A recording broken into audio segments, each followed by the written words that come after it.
On a dark, rainy Wednesday evening in November 1971, a man boarded a commercial flight in Portland, Oregon. He wore a black tie, a white dress shirt, and carried a plain briefcase. He looked like any other businessman heading home after a long day. But he wasn't. By the time that plane landed, this man had pulled off one of the most audacious crimes in American history, and then disappeared into the cold, dark Pacific Northwest wilderness without a single trace. His name? Nobody knows. The FBI called him D.B. Cooper. And over 50 years later, he remains the only unsolved case of air piracy in United States aviation history. Who was this man? Where did he go? And how did he do it? On the afternoon of November 24, 1971, the day before Thanksgiving, a man approached the Northwest Orient Airlines ticket counter at Portland International Airport. He paid cash for a one-way ticket to Seattle. The ticket cost $20. He gave the name Dan Cooper. Not D.B. Cooper. That name was actually a media mix-up that happened later. But Dan Cooper is who he said he was, and that name is just as much a ghost as the man himself. He boarded Boeing 727 Flight 305. He took seat 18C, an aisle seat in the rear of the plane. He ordered a bourbon and soda, paid for it politely, and settled in. Shortly after takeoff, Cooper leaned over to the flight attendant, a woman named Florence Schaffner, and passed her a note. Florence, like most flight attendants of the era, was used to men slipping her notes. She assumed it was a phone number. She tucked it away without reading it. Cooper leaned in again. Quietly. Firmly. "Miss, you'd better look at that note. I have a bomb." Florence opened it. The exact wording has never been fully released by the FBI, but the message was clear. Cooper claimed to have a bomb in his briefcase. He wanted her to sit beside him. She did. He opened the briefcase just enough. She later described seeing red cylinders, wires, and a large battery. Whether it was real or not, nobody knows to this day. Think about Florence in that moment.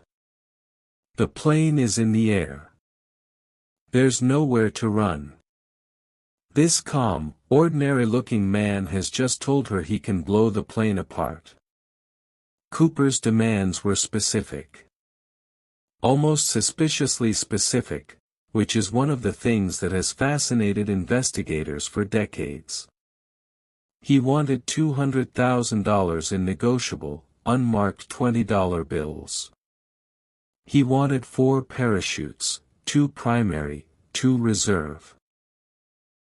He wanted a fuel truck standing by in Seattle to refuel the plane. And he wanted everything done quietly. No tricks. No heroes. Why did he ask for 4 parachutes, when he only needed 1? Was it to force the FBI to give him working chutes, assuming they might sabotage one if he only asked for 2? The airline and the FBI complied. They didn't have much choice. While the plane circled Seattle for 2 hours, burning fuel and waiting for the ransom to be assembled, Cooper sat calmly in the back of the plane. He ordered another drink. He chatted briefly with the flight attendants, reportedly even offering to order them food while they waited. The plane landed in Seattle. The passengers were told there was a mechanical issue, a lie to keep them calm. One by one, They were allowed to leave, exchanging their freedom for bags of fast food Cooper had requested be brought aboard. When the last passenger stepped off, Cooper had what he wanted. A bag containing $200,000 in cash, bills whose serial numbers the FBI had carefully photographed.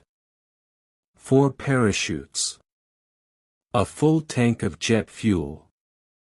He released the remaining passengers and most of the crew. He kept the pilots, a flight engineer, and 1 flight attendant.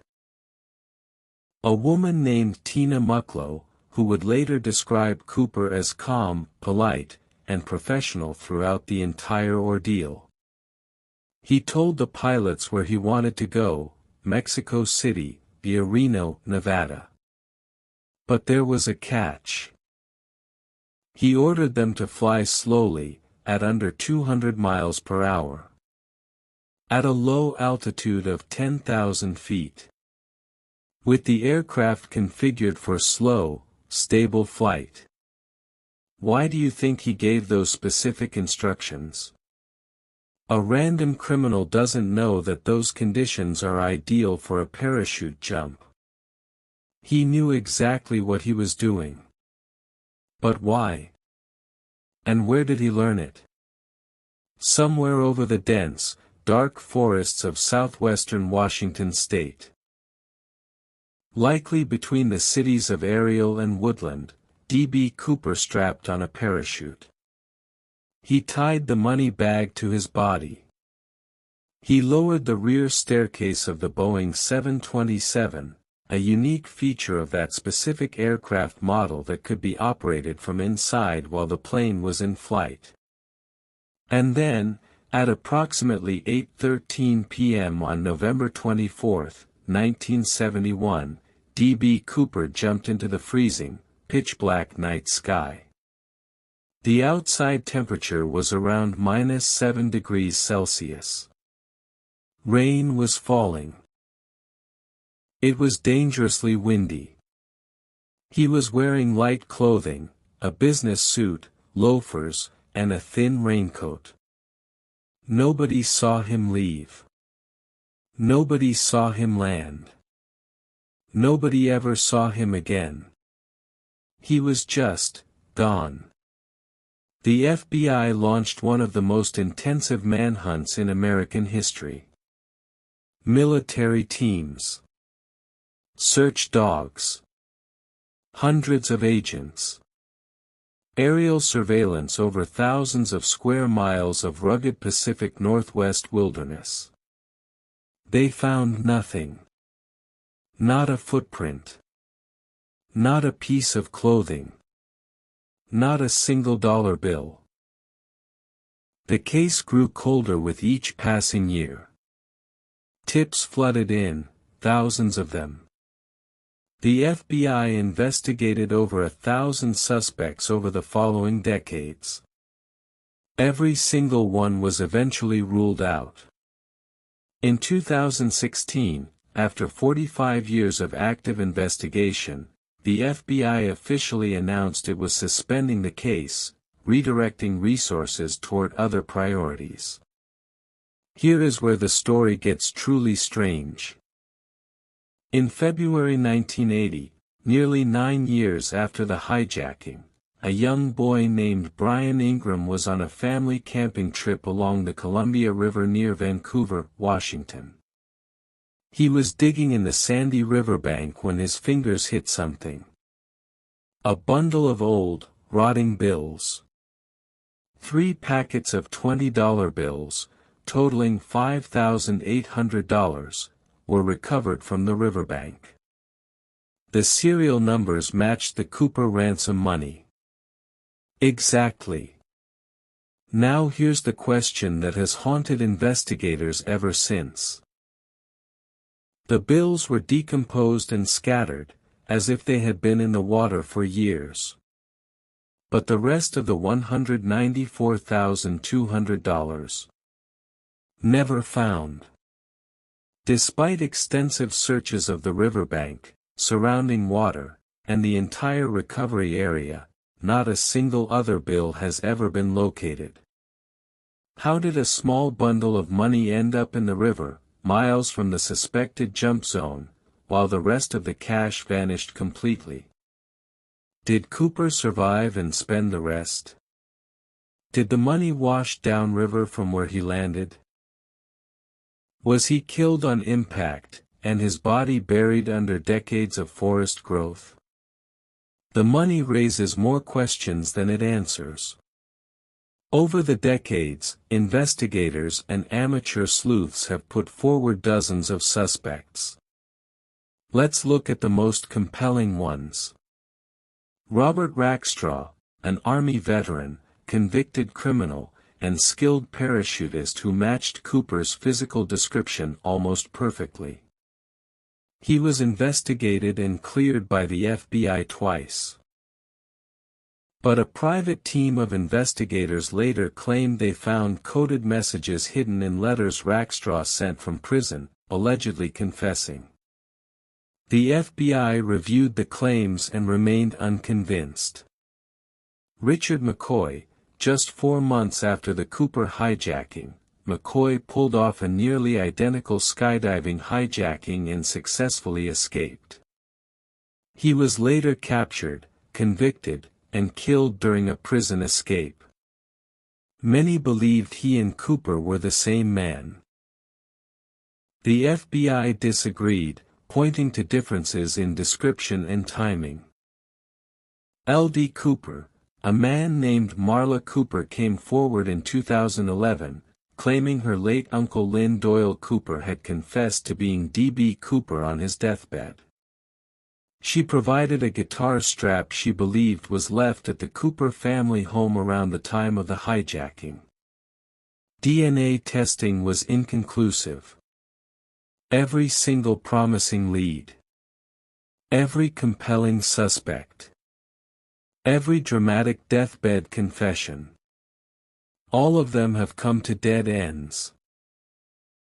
Skydiving experts who analyzed the case early on believed Cooper probably didn't survive the jump. The conditions that night were brutal. The temperature, the wind, the darkness, the terrain, even an experienced skydiver would have had enormous difficulty surviving, let alone with a money bag strapped to their body and wearing loafers. And yet, the FBI spent decades looking for a body and found nothing. No remains. No parachute. No gear.